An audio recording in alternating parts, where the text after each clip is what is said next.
এই প্রতিবাদ মিছিলটি অস্বাভাবিক রকম বড় হয়েছে।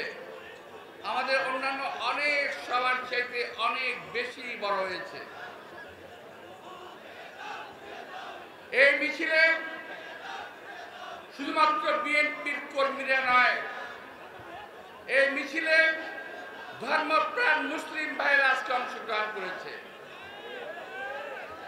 আমি তাদের সবাইকে আন্তরিক ধন্যবাদ মহরত জানাচ্ছি। ব্যক্তিগতভাবে আমি নিজেও অনেক দূর থেকে শুধুমাত্র আজকে মিটিংটার জন্য এসেছি। আমি এখানে অনেক দূর থেকে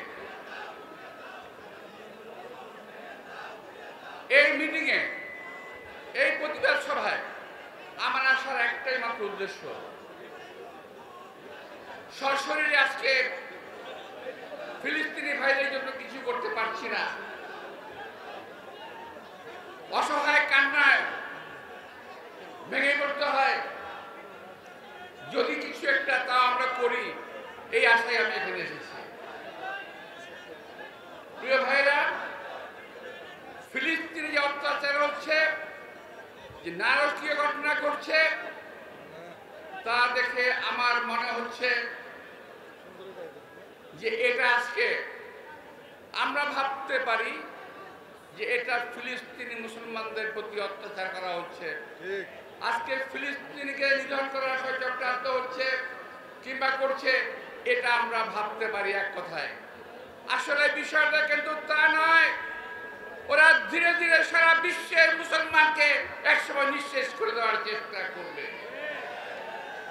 মুসলিম বিশ্বের যেই সকল মোড়ল দেশ নিজেদের রাজত্ব বাঁচানোর জন্য, নিজেরা বেঁচে থাকার জন্য আজকে নেতৃত্ব দিচ্ছে না, তাদের প্রতি আল্লাহর অভিশাপ নেমে পড়বে।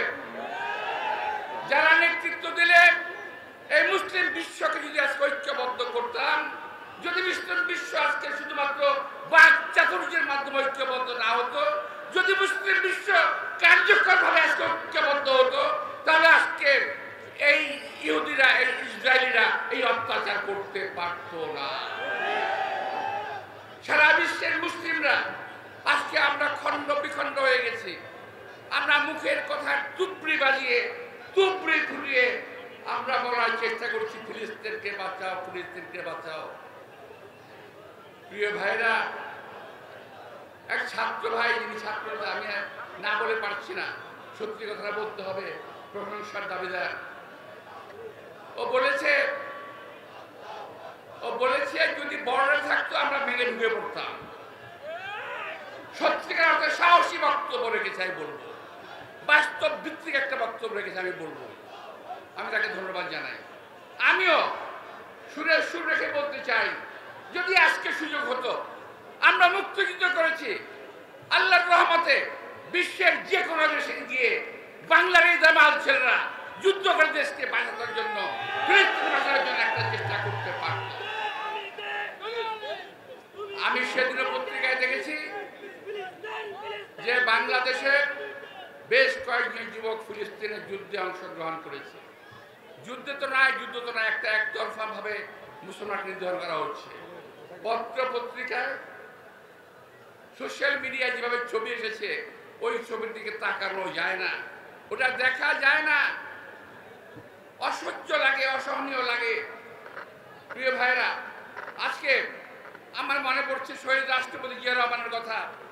আমি কৃতজ্ঞ চিত্রে শহীদ রাষ্ট্রপতি জিয়া রহমানের কথা আমি স্মরণ করব, যিনি ইরাক ইরান যুদ্ধের বন্ধে হস্তক্ষেপ করেছিলেন। আমি বিশ্বাস করি, যদি আজকে শহীদ রাষ্ট্রপতি জিয়া রহমান বেঁচে থাকতেন, এমন ভূমিকা নিতেন যে ইসরায়েল এই অপকর্ম করার সাহস করত না। বাংলাদেশে এমন নেতৃত্ব প্রয়োজন, জিয়া রহমান দরকার। এই জিয়া রহমান, যিনি সারা বিশ্বের মুসলিমদেরকে নেতৃত্ব দিতে পারবে। আমরা বিশ্বাস করি আমাদের নেতা তারেক রহমান তার যোগ্য উত্তরসূরি। আজকের এই সময় যদি আমি কথা বলি, অনেকে বলবেন যে চামচাগিরি করতেছে। না, চামচা না, উনি পারবেন। আমি মনে করি উনি ওনার অবস্থান থেকে ব্যবস্থা নেবেন। আমি বিশ্বাস করি সারা বিশ্বের, সারা বাংলাদেশের মানুষ আজকে আমার নেতার পিছনে থাকবেন, আমরাও তার পিছনে থাকব। প্রিয় ভাইয়েরা, আমরা এই কথা বলে, এই সভা করে, সংহতি প্রকাশ করে সময় সেবন করতে পারি, কিন্তু কার্যকর পদক্ষেপ যদি আমরা না নেই, যদি জাতিসংঘ কার্যকর পদক্ষেপ না নেয়, যদি আমরা যারা এই সমস্ত অপকর্মের সহযোগী তাদের বিরুদ্ধে ব্যবস্থা যদি আমরা না নেই, ইসরায়েলের এই শাসন, এই অত্যাচার চলতেই থাকবে এবং একে একে তারা মুসলিম রাজ্যগুলো, রাষ্ট্রগুলোকে ধ্বংস করে দেবে, মুসলমানদেরকে সারা বিশ্বের কোথাও টিকতে দেবে না।